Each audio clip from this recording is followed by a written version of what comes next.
The Saints Won't Help You. Written and narrated by Andrew Pitt. Chapter 3. You saw it, Stacey said.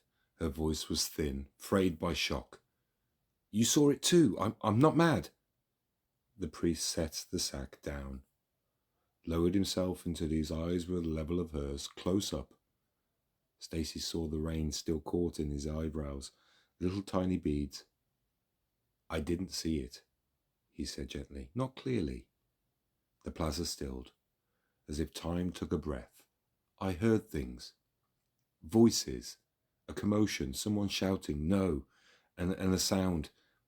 He faltered, searching, like a fishmonger's blade working along a bone.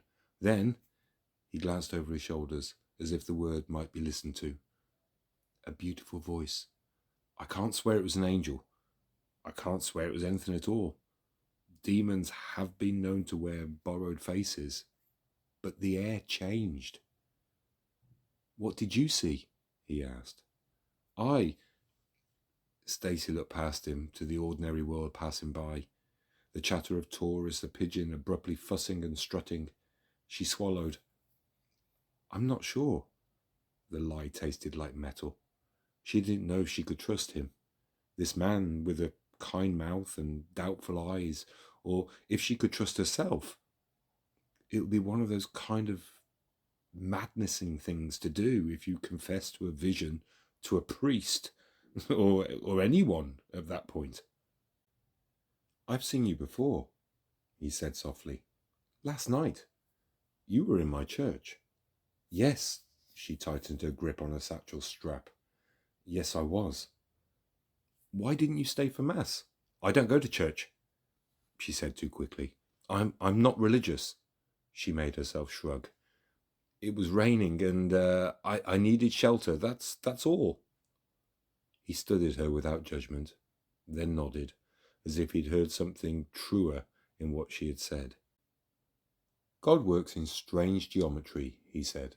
Sometimes it draws us into a room we mean to pass by. He took in her parlour. Right now, geometry can wait. You look shaken. Have you eaten? She shook her head. Breakfast had not even been a thought. The plaza had pulled her like a magnet in a school experiment, iron filings leaping to attention, sparks struck and helpless. Come, he said. Churros and chocolate. There's a place. The sugar will scold your blood back to its senses. He took up his sack again, and they set off, out of Plaza the Angels and into the Gothic quarter, where the stones kept the night, even at noon. The streets rose slowly, and then, with a turn to the right through a narrow, echoing lane, the world opened up. Plaza del Rey. Even in rain, the square held a sort of grandeur, a mystique, a stage set left behind by vanquished courts. To the right, the Museum of Medieval History. Slept behind its grilled windows, the stones of the old Roman wall visible within like bones in a glass relic. Above that ran a chapel, perched on the wall like a crown, old and stern, its roof line sharp against the low sky. Ahead stood the Plaza of the Kings, arch upon arch, stairways that had once held silk and armoury. The watchtower of King Martin rose like a lit candle gone cold, darkened by centuries, yet defiant. On the left, the Viceroy's house, haunched with a handsome malice, its facades bristling with gargoyles whose mouths had chewed the rain for 500 years. On a bright day, the plaza could look quite serene, even courtly. Under a ceiling of cloud, it seemed to lean towards them, its corners shadowed, its history unsheathed. Tourists were already there, as they always were, umbrellas tilting like mismatched mushrooms. A guide stood beneath a flag and spun legends into the damp air. At the far end, a man set out tables for his restaurant, with the careful hopefulness of a gambler placing chips. Glancing up at each other, The time's footsteps sounded on the stones. "We'll cut through the Viceroy's courtyard," the priest said. "The cafe's just beyond." He didn't finish. Stacey had stopped. Not dramatically, simply rooted. A new cold slid over her skin in the morning. The guide's patter thinned. The restaurant man's cutlery went quiet, and the pigeons stilled as if sketched. "Stacey," the priest said. Alarm edged his voice. He reached to steady her, his hand closing gently around her forearm. She would not be able to say what changed first, the light or the air. The plaza thinned, as if the substance was mist, and someone had breathed it away. A voice, warm and composed, spoke at the edge of her hearing. "I've been expecting you. Mary said you would come by this way." A girl stood before them, where a moment earlier there had been only rain and stone. She was small, olive-skinned, with long black hair and eyes the colour of the valley's earth before olives had taken hold. A blue robe lay over her white dress, a white sash knotted at her waist. On the tray she carried lay 2 round shapes, pale as milk. Stacey flinched. She stumbled backwards. She would have fell if it wasn't for the tight grip of Gabriel's arm on her shoulder. "What is it?" Gabriel asked. "Another." Stacey swallowed. Names felt too heavy and too light. "Another messenger." The girl turned her gaze on Gabriel. "I am no angel," she said, and her voice held a music that made denial sound like a blessing. She looked back at Stacey. "I am Agatha." The plaza blurred. Time took a long step back. It was Sicily. The air salted and bright. A hillside village lay tucked around a church like chicks around hens. Terracotta roofs dark with recent rain. Agatha moved through the olive groves, her small hands deft on the branches, twisting fruit free, with a practiced flick dropping them into a wrinkled pannier at her hip. The woman worked alongside her, shoulders strong beneath simple shawls. The men bore heavier baskets, towered a yard with a donkey, plodding in slow circles, turning the long arm of the press. Olive oil fell in green gold ribbons into waiting jars, then another and another. Porcelain bellies lined up on wooden shelves, a cool cellar taking them in like whispered promises of winter comfort. Voices lilted, drifted, fell into quiet. The day was ordinary, in the way that days are before they are broken. Evening came, fragrant with basil and rosemary, a simple meal spread on a wooden table, still warm from hands. The villagers breathed in excitement. The door splintered. Roman soldiers flooded the room, iron and leather and command. A cross hung over the table. One soldier saw it and cursed. There were shouts, a woman cry, the deep stunned sound a man makes when the point of a blade discovers him. Agatha's father folded in on himself. The sword withdrew sickly. Her mother's screams were carried into another room, where it ended on a sharp, wet syllable. Rough hands seized Agatha by the coat, by her wrist. She kicked, clawed, called on God, on anyone, her voice a bright thread that didn't quite reach the ceiling. The men laughed without humour.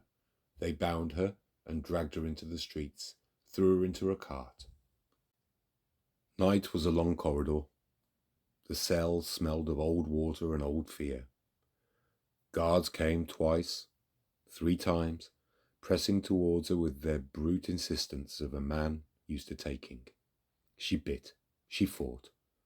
Some line of protection, stubbornness, grace, both held. Morning brought a square and a crowd. The centurion stood with a voice made for command and offered her the bargain of the empire. Recant and die swiftly. Recant and be spared pain. "I will not," she said, and her words were plain, Not dramatic, they were simple stone. They whipped her. They branded her skin with iron.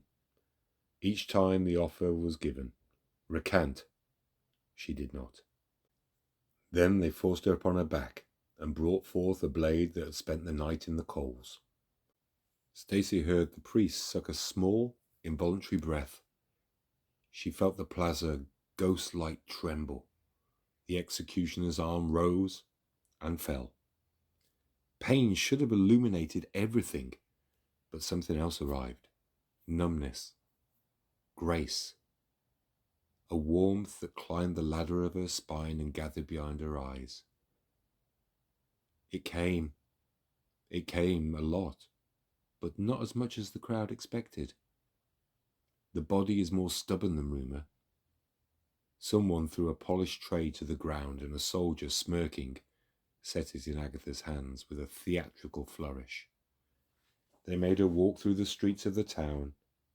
She went, bare where she had been made bare. The tray, a weight, a sign. People watch with terrible gaze that mixes pity and superstition. Some spat to prove to themselves that they were not afraid. She walked with the careful dignity of the humiliated who refused to break. At the seafront, the air opened like a wound. One of the men drove a blade down along the line of her neck, and the world snapped to white.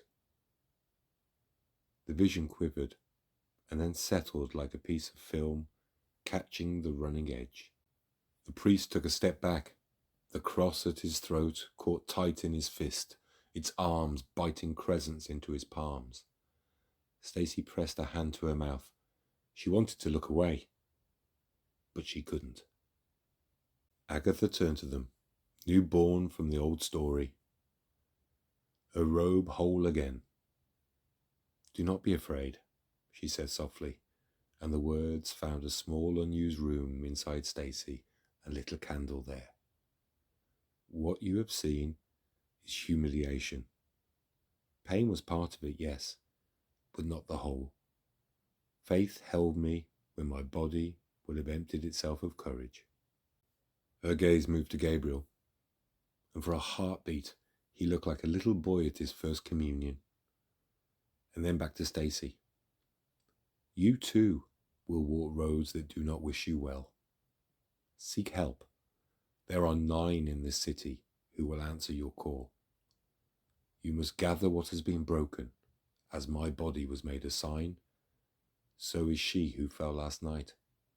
Restore what can be restored. Bring what is hidden into the light." She lifted the tray.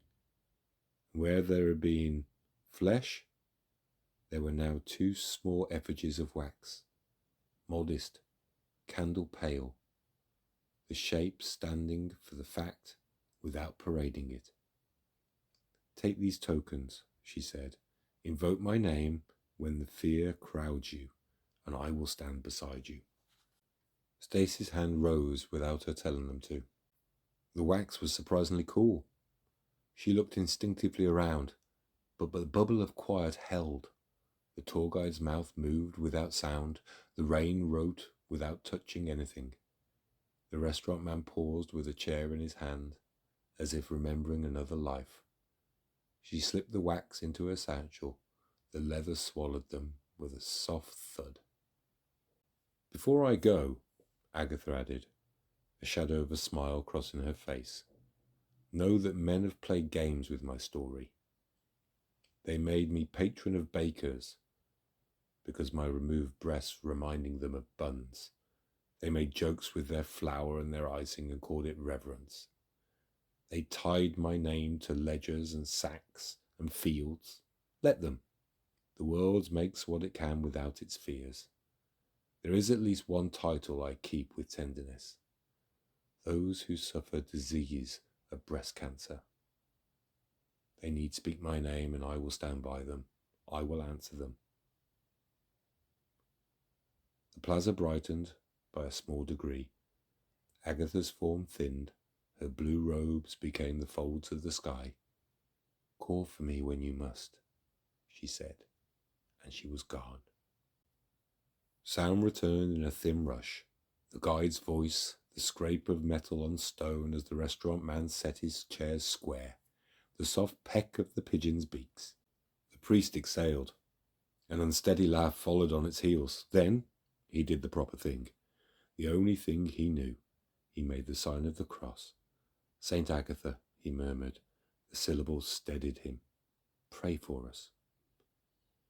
They turned towards the Viceroy's house, passing beneath the gargoyles whose mouths seemed for an instant less like a joke and more like a warning. The courtyard beyond was quite geometric, of stone arches framing the centre where a well sat, stiff and disused. "Through here," the priest said, finding his voice again. "It's just beyond." There was a small tug at Stacey's sleeve. She turned. A boy stood there, or the suggestion of a boy, his edges softened as if rain had drawn over him one too many times. A mop of brown hair fell into his eyes. He grinned, with a cheeky and truly young grin. Rags hung from his shoulders, bare feet blackened by the city. He was not fully there, and yet his fingers had closed on her coat, as light as a cat's paw. He giggled, sound bubbling up like a spring, and tugged again, inviting as much as insisting. Stacey glanced back at the priest.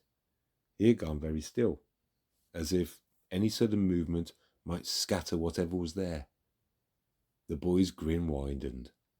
Rain tapped the courtyard rim, counting down to something. "Do you see him?" Stacey began. "I do," the priest said, his voice careful as a hand extended towards a startled bird. "I do." The boy let go of her sleeve and darted ahead a few steps, turning to make sure they followed, eyes bright with mischief and urgency. She had no idea who he was. She didn't know his name, but she had already fallen in love with his energy and enthusiasm. He waved them on, then vanished through a far arch as if the stone itself had made a gap for him, and closed just as quick.